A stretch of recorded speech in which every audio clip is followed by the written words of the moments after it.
Est-ce que les JO 2024 à Paris peuvent virer au cybercauchemar? On a vu des articles dans des journaux circuler qui évoquaient cette possibilité.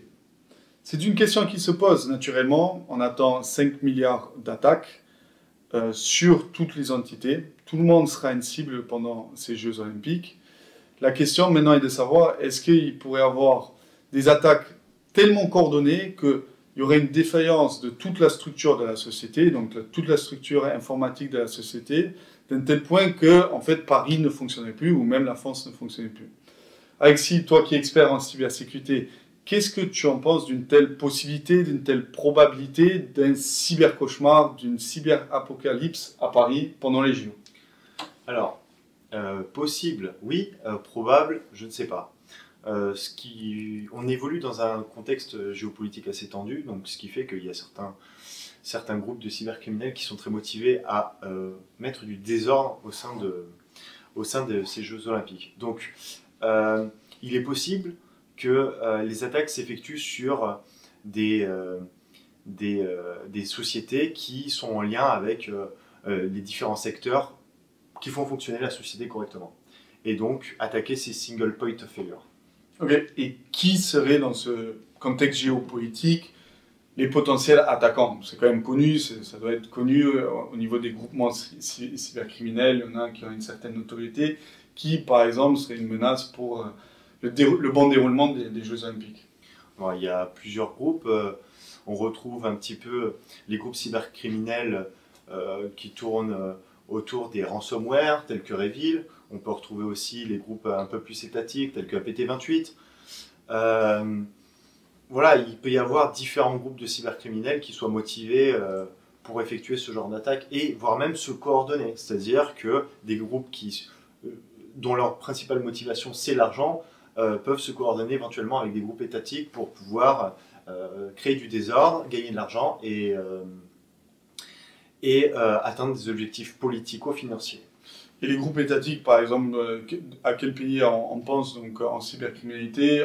On voit que la Chine et les Russes, où on voit peut-être un petit mélange entre cybercriminels et État. Est-ce que c'est ces pays-là, par exemple, les groupements russes, qui peuvent être une menace pour les JO de Paris?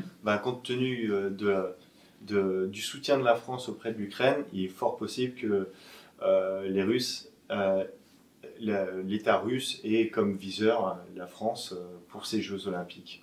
Ok.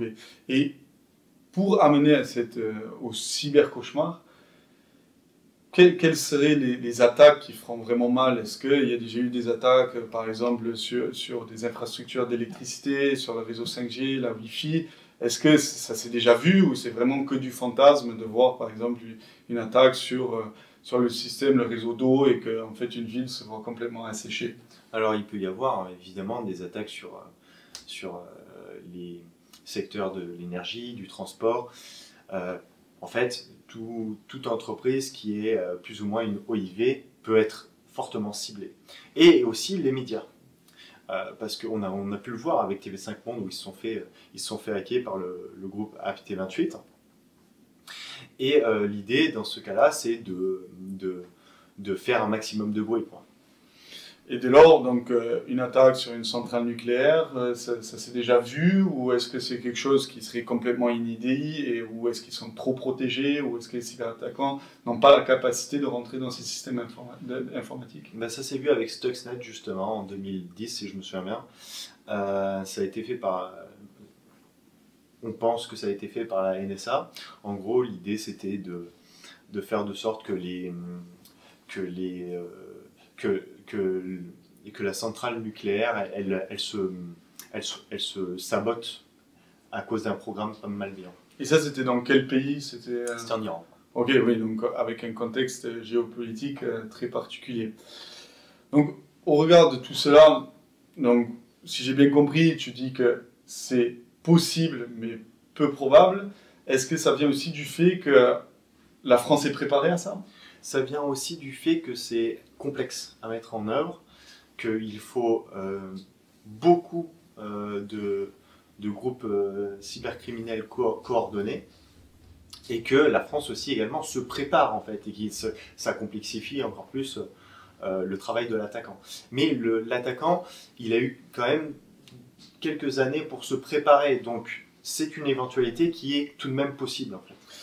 Et si je comprends bien, c'est aussi que par ces attaques-là, les cybercriminels il peut y avoir beaucoup de victimes collatérales. Donc une petite entreprise qui en soi n'était pas une cible devient une victime. Oui, également, on peut voir les choses des deux points de vue. C'est-à-dire que du coup, les petites entreprises peuvent être impactées parce que elles ont pour client une très grosse société ou elles sont fournisseurs d'une très grosse société qui a des problèmes dus à des cyberattaques.